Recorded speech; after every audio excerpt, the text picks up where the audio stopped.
Greetings, Boris and Ghouls. This is Dr. Von Mad, and we're about to work on another prehistoric animal. I'm going to try something because there was a guy named Charles R. Knight. He was a painter in the 1950s. A lot of the toy dinosaurs you see from up to the 70s, even today, were inspired by his artwork. But he had a habit of sculpting his test subjects or his subjects before he started painting them. Well, today we're going to try that. Now, I'm not going to be sculpting our friend here from his pose. I've got another idea, because everybody always puts him either walking or upright feeding. I'm going to try to make one asleep. So what we're looking at is Megatherium, also known as the ground sloth. Basically, a large sloth is about the size of an elephant. So, what I've got to do is sculpt an elephant. And not an elephant, a Megatherium. About the size of an elephant. Put my ring over here so I don't get clay in it. I'm going to break open this big box of Sculpey that we got from Hobby Lobby a while back. This is going to be the first part of this project. So, what I'm going to need, maybe just a tad more. And it's going to take me a minute to kind of get this kneaded into place. Go ahead and put this back in its box.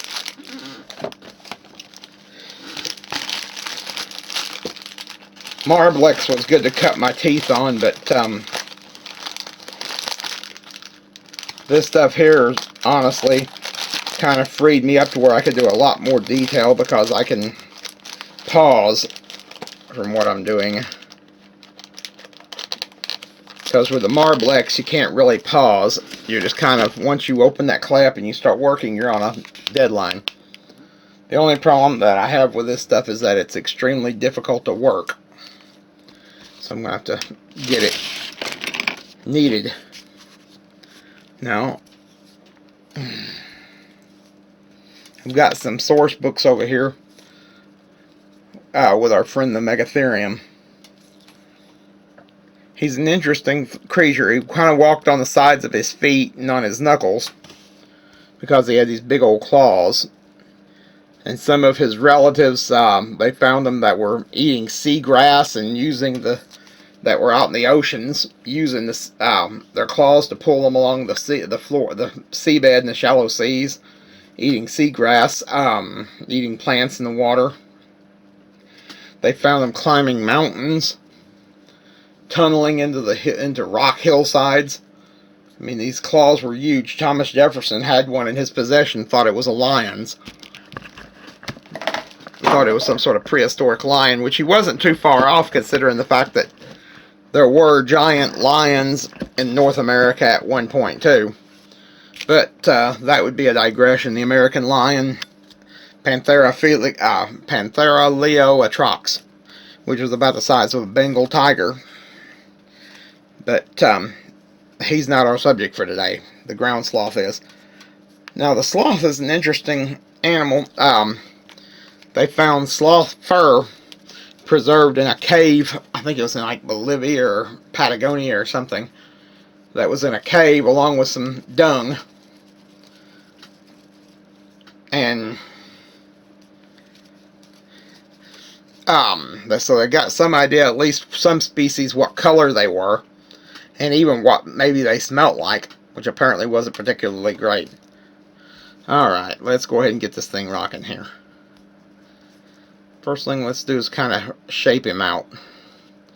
Now, he's got a kind of a, don't want to make his tail too heavy, but he had a fairly, you know, he don't show it there, but he had a fairly long, kind of a beefy tail. Now, he also had an equally large head. Not like a Daeodon or a Entelodont, but he had an equally big old head.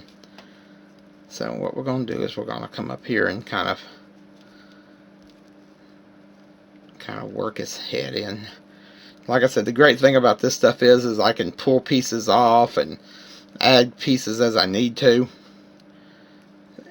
And that really kind of frees up my abilities.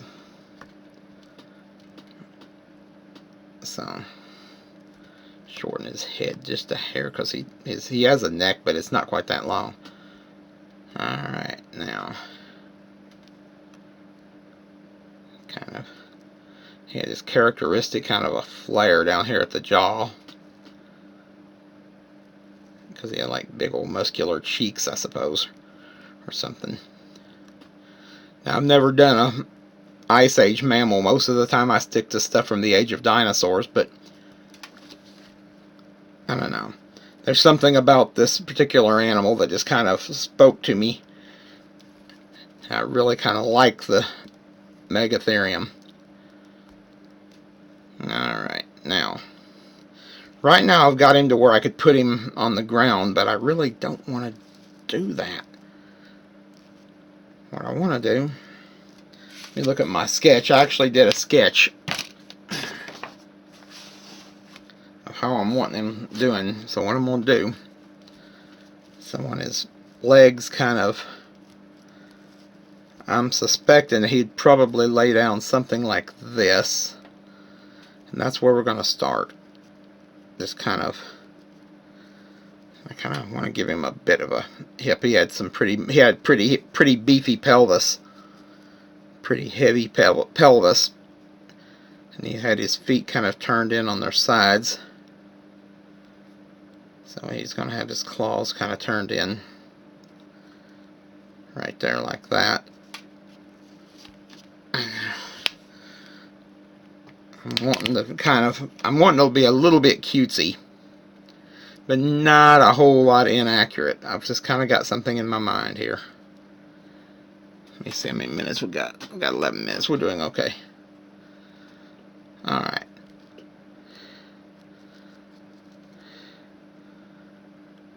I'm going to turn his tail around, bring it like that. Now, I have to come in on this side and do the same thing. Apparently I'm shedding again. Come on. There we go. Now,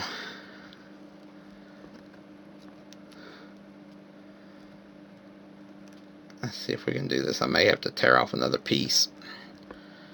Hope not.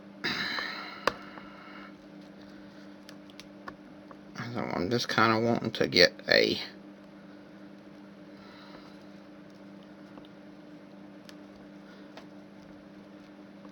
so it's the first time I've done an Ice Age mammal, at least like this.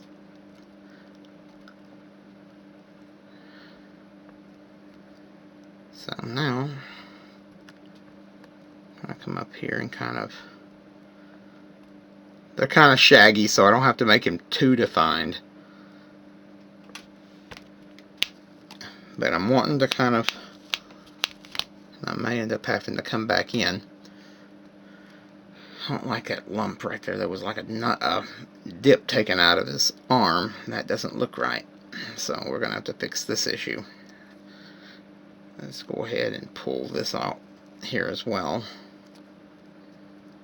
And I may have to go in and get more clay. I did not want to, but it may end up having to be that way.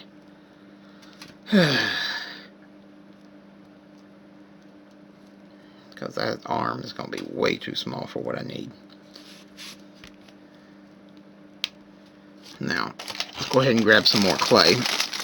I didn't want to do it this way, but we're going to have to. And I'm going to have to work some of this clay around to kind of get it rocking here. I got this wad of clay right here. I'm going to use that as kind of a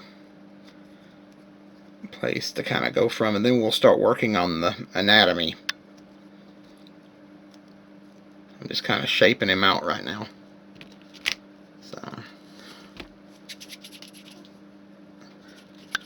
So what I'm wanting to do, like I said, it'll be a tad cutesy, because I can't really think of a way to do it the way I'm wanting to do it without it being cute. like I said, everyone does these. Everyone I've ever seen doing a ground sloth either does them upright and, you know, foraging or feeding, or walking along on their knuckles on all fours, or sitting down gnawing on something, looking reminiscent like a big elephant-sized panda or something. It's not what I'm wanting to do. I kind of got an idea. That's pretty good, and that's kind of where I want it now. Now, what we're going to do is I want his claws kind of in like this, so we're going to lay his feet in. I'm going to have to come in and grab this tool, kind of come in and kind of shape out the leg.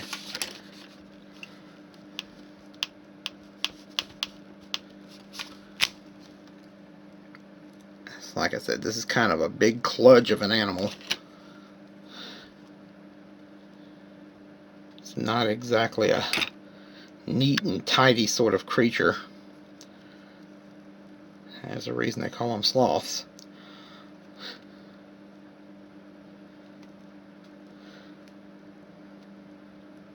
And there we go. Now, I'll see if I can do something with this, because I want his feet to be kind of up. See, I don't want him to be over detailed here, but we're going to I need some detail to make this believable. Alright, let's go ahead and square him up here. Not square him, but you know what I mean. Now, what I'm wanting to do is make him kind of lying down, like he's taking a siesta. I'm gonna have to now grab our blade here. I'm gonna carve down some of this. There we go.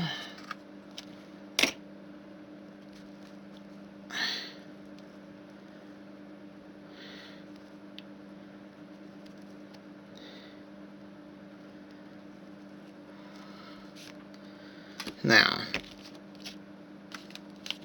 let's see if we can get this where I'm wanting it. What I'm wanting is to have his claws laid like this and his head kind of down like this, to where he looks like he's taking a snooze. Kind of like that. Now, let's go ahead and seal this up, and I can begin working on the musculature. And as much, like I say, he's going to be covered in fur, so his musculature is not going to be very much, but I do want at least to have the body looking like he's got flesh underneath all this fur and doesn't just look like a big hairball. So we're going to go ahead and cut back some of this.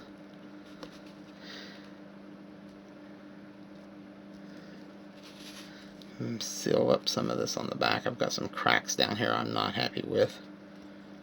There we go, but that's underneath. I mean, it's going to be a sea surface there, but still. Now, go ahead and kind of shape out the musculature, because he does have a little bit of a hot gut on him. So we're going to, so I got this extra clay out, we're going to lay in a little bit of a hot gut, and we're going to have to do that by kind of like that. Now we'll come in with our kind of a, I don't even know the names of these tools. It's funny how that works, but I know how to use them, as you can see. I would just call this kind of a clay knife, and I'm probably misusing the handle, but honestly it works for me, so who cares.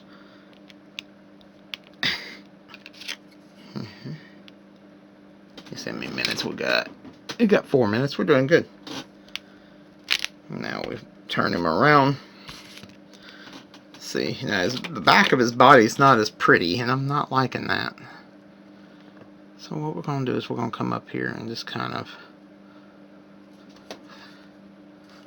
grab this. Apparently I'm shedding again. Gonna come in here. I've got a stray hair. Apparently you get your hair as long as mine is, starts to come off in place. Sometimes come off. You'll get a loose hair or something. And that's a real nuisance when you're a sculptor. Now, I'm not going to make it really defined here because, like I said, this guy's covered in thick, shaggy hair. But I do need a few little details, and that's what we're going to do. Because I'm going to leave his... I know it looks like he's got a big backside, but that's because if you look at the skeleton of one of these guys, they've got a really huge pelvis. Really, like a big dinner plate shaped pelvis. Really odd looking thing. Now, of course, you know, modern sloths, little bitty fellas that hang upside down from trees in South America. They're related to the big guys, but not real close. I think the two-toed one's actually a little more closely related to what they call Mylodon in the Mylodon family, which did include some fairly large ones. But these animals, well, like I said, they died out in the Pleistocene, in the big extinction. A lot of it could have been, you know, I've heard everything from man being involved all the way up to just the environment changing as it dried out. This is probably what I think happened. As it got cooler and drier, sloths being from the tropics didn't do well. That's why they got bigger too. They were trying to cope with the with the air cooling down, which is usually how mammals attempt to cope with these sort of things. Now, he has a couple of little ears. We're going to make his ears now. We're going to make them just kind of like so.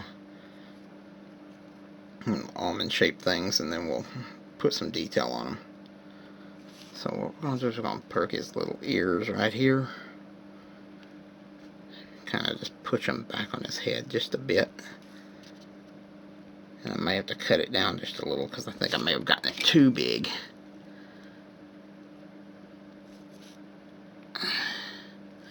Or not. There we go. Let's make the other one now. Send me minutes. We got 59 seconds. I'm gonna start this. Alright, we're back. Yeah, Charles R. Knight used to do sculptures of the animals he was painting, and he would sometimes take them outside in the sun so he could see how the light reflected off the bodies, which is brilliant. From what I understand, he was actually technically legally blind. He had taken a rock to the eye when he was 6 or thereabouts, when he was a kid, and the other eye got astigmatism, and he painted a lot of times with his face inches from the canvas. It makes me really kind of, because he also did like the big mural. He did several large murals in his day, so I'd love to know exactly how he managed that.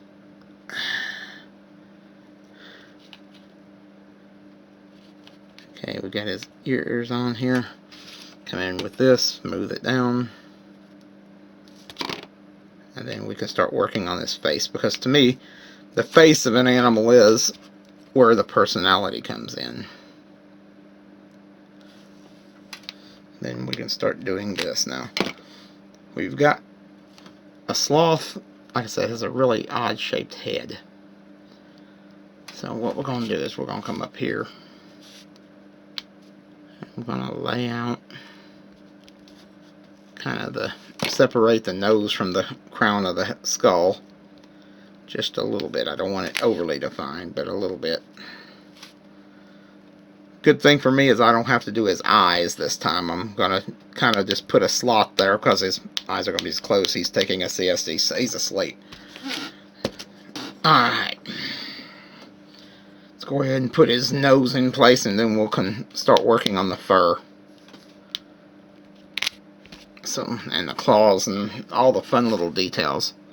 So he's got little piggy eyes. So what I'm going to do, just kind of do that. Now come in with this, because even though the eye's closed, there's still an eye under it. And I don't want it to. So now we come in here.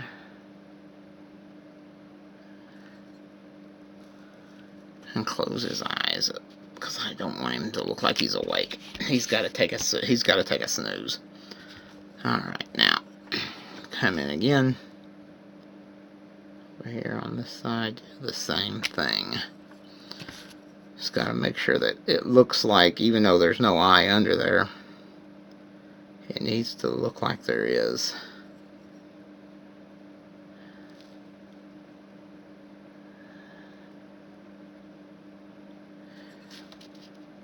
Now,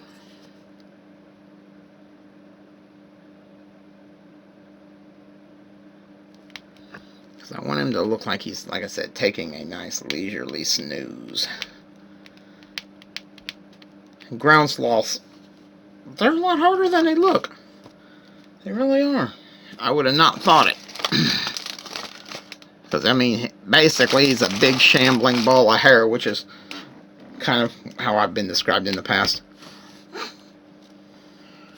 Okay. These creatures are known as Xenarchtans. Other members of this family include the modern day sloths, which are the little fellers, and anteaters, armadillos,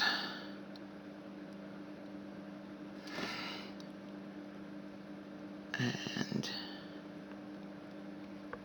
now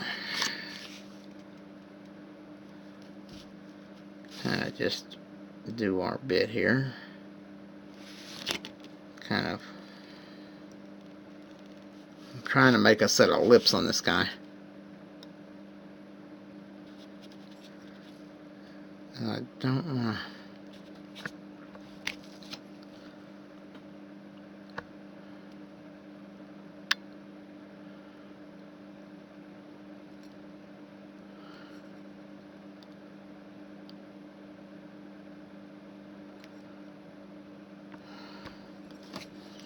There we go. Now let's put his nostrils back in place.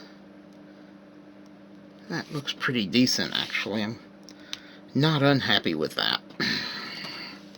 Now, let's go ahead and put some fur on him, shall we?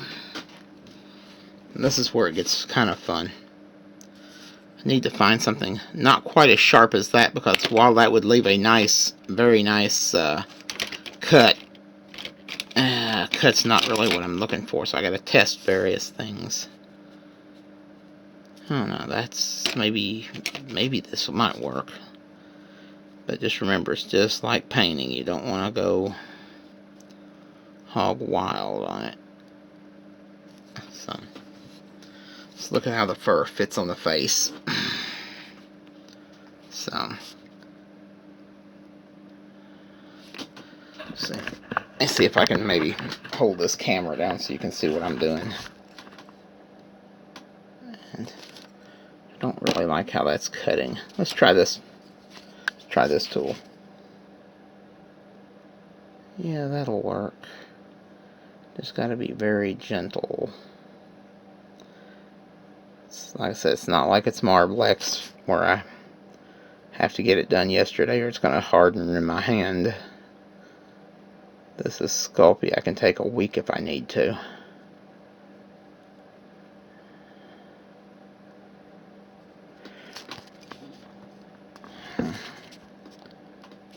I can also clean off my blade and keep going.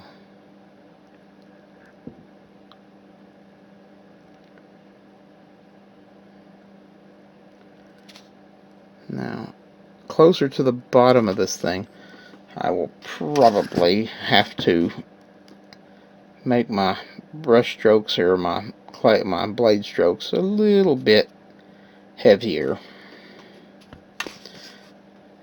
Like I said, ground sloths I'm trying to look at the way that the drawing at the art, the reconstruction has the fur. And I've even went as far as looking up that mummified ground sloth fur that they found in that cave in South America. Which is, while it's not a related species to this guy, might give me some clue. Underneath these guys' hides, they had little bony osteoderms. Kind of revealing kind of betraying their ancestry and their relation to armadillos. Which makes me wonder. Armadillos carry leprosy. I have to wonder, did these guys...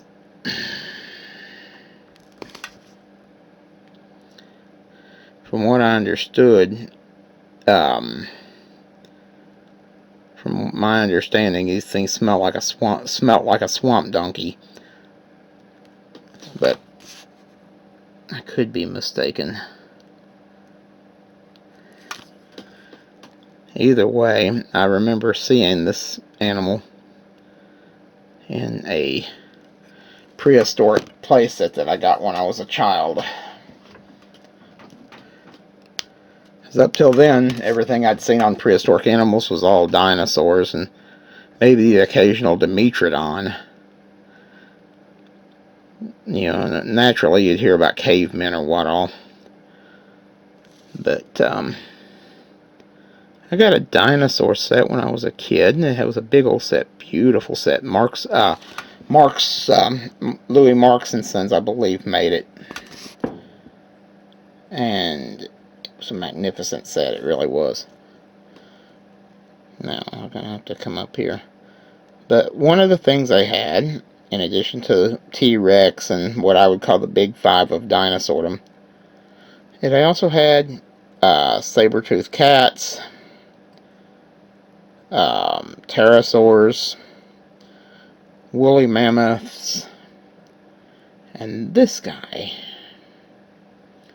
And I saw this big, hairy beast, and it intrigued me.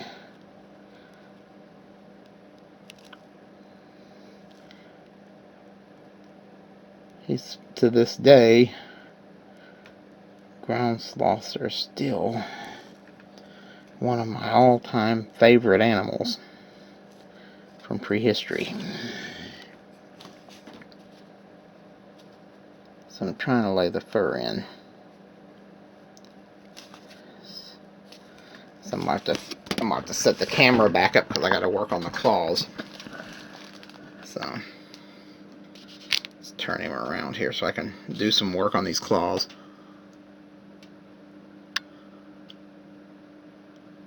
Now these big old claws, they used them for I'll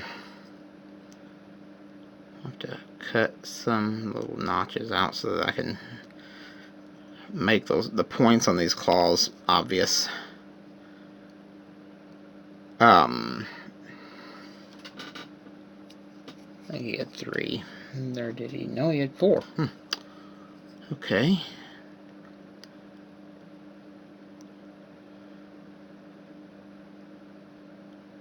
And now, shave this piece here off. There we go. I'll slide it up underneath here. And let's see if I can make the claws. I'm just kind of hint at them underneath here because you can't really get in there. Now, let's back to our fur. We'll start working my way back from the claws here.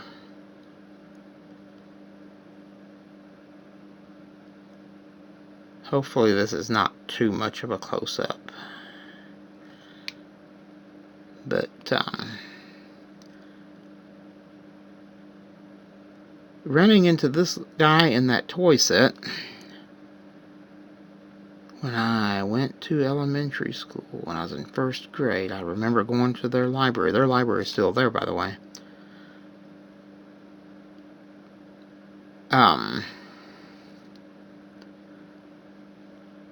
There was a book on prehistoric mammals. Now, like I said, up till then, everything had been dinosaurs. But I learned over time that there were also things before the dinosaurs and after them. And to me, that was amazing.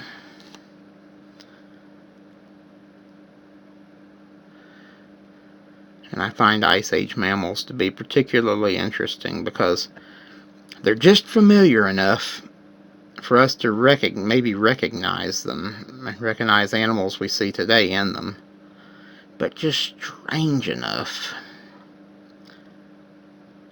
to keep your attention. That's what makes most prehistoric animals amazing. In this case, a sloth that's bigger than an elephant, covered in a grayish red fur with little bony plates inside of his skin, and claws like a lion, and probably a tongue like an anteater. He's using those claws much like a panda does to pull vegetation down. I'll just set my hand down a minute. My arthritis is starting to act up, and we'll grab myself a drink here. Let's see how many minutes we got. We got 5 minutes left. We're doing alright.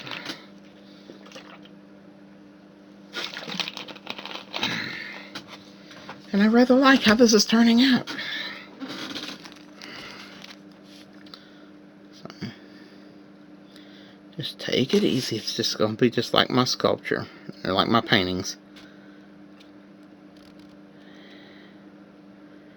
It's kind of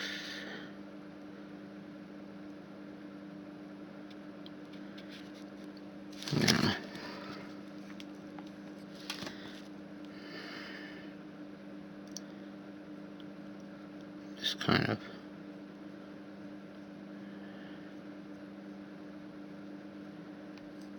see how many minutes we got. 4 minutes left. We're doing all right.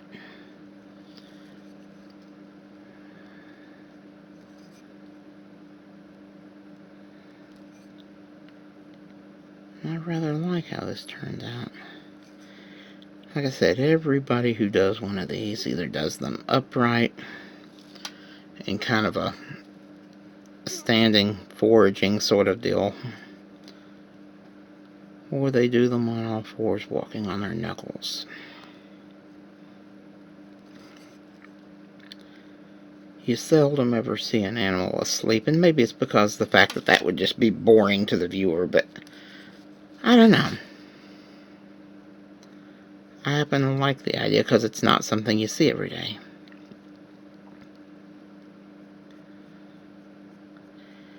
See, now the great thing is I've got to do this on both sides.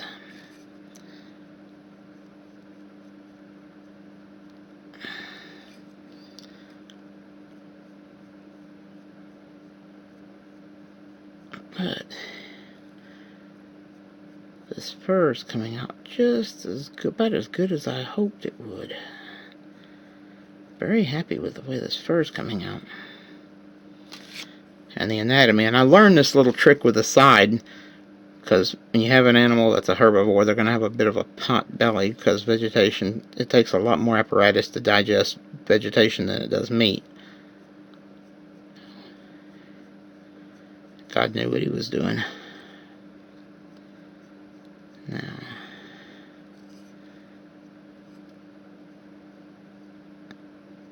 you see, there's been some argument that maybe ground sloths might have even occasionally been omnivorous. Yeah, it wouldn't surprise me, because it was a fairly successful species, and you don't become successful by over-specializing. That's what I don't understand with those people freaking out about polar bears. Polar bear is literally a specialist for a very, very delicate environment.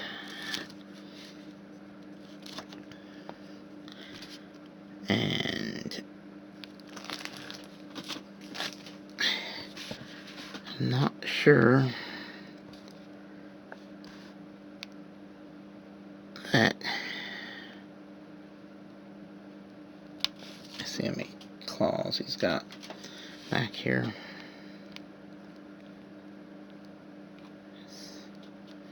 So I can't really find a good image of the claws back here. I'll fold these up underneath. Trying to get his toes laid in here. So I'll have to try to get it to at least look like there's some sort of claw there. Now, let me see how many minutes we got. We got 1 minute left.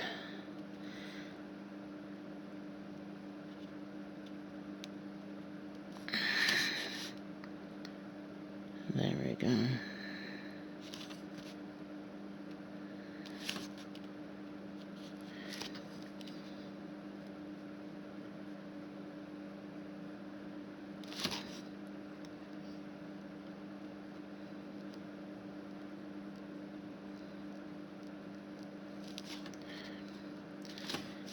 He's coming along quite well.